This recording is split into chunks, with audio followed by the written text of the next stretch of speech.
Trulala, Janine, mas lalong gumanda at namayagpag nang mahiwalay kay Paulo.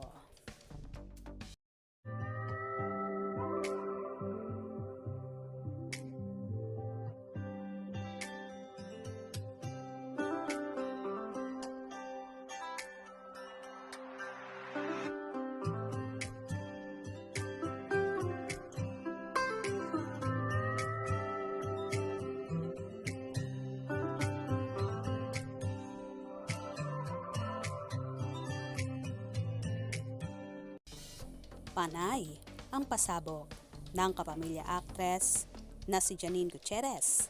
Bukod sa pagbabandera ng kaseksihan ng dalaga, abay, panay na panay ang pagbalandra ng mga iniendorso niya. Tila lalong namayagpag nga ang dalaga kahit pa napapabalitang naghiwalay na nga sila ng nobyong si Paulo Avellino. Ngayon nga ay puro daring at sexy ang mga larawan niya ang ibinabahagi. Kagaya na lang ng summer outfit at mga bikini ang ipinopost ng dalaga. Kamakailan naman sa naging event ng Bioten Philippines.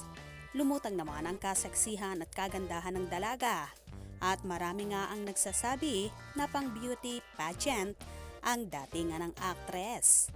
Hindi naman alintana kay Nini ang naging breakup nila ng aktor at tila isa sa pag-move on ang mga ginagawa niya ngayong pagpo-post ng mga nakakamanghang kagandahan sa kanyang social media account.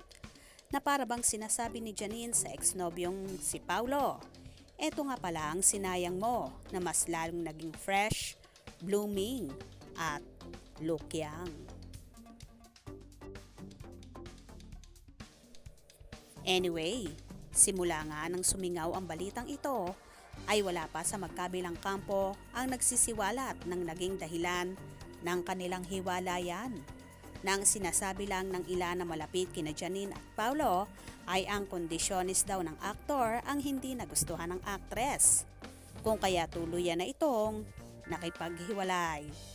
Ang gusto daw kasing mangyari ni Paulo ay makapagtapos muna ng kolehiyo ang anak niya kay LJ Reyes na si Aki, kung saan nakabase na sa New York. Ngayon nga ay pumalag naman si Janine at sinabing hindi na niya kaya maghintay pa ng ganong katagal. Dahil kung isusuma ay aabot daw ito ng more or less 6 years. Kaya bigla na raw umayaw si Nini. Mahirap naman nga sa parting yon ng actress dahil hindi na siya bumabata. Lalo pat atat na ang kanyang mga magulang na sina Lotlot de Leon at Ramon Christopher na mabigyan na niya ng apo ang mga ito. Well, hindi nga siguro meant to be ang paunin, kaya move on na lang ang lahat. Kaya naman tumutok at huwag na huwag pahuhuli sa mga maiinit na kaganapan, especially sa paunin updates. Mga ka-scoop, anong inyong magiging reaction sa bidyong ito? Comment below.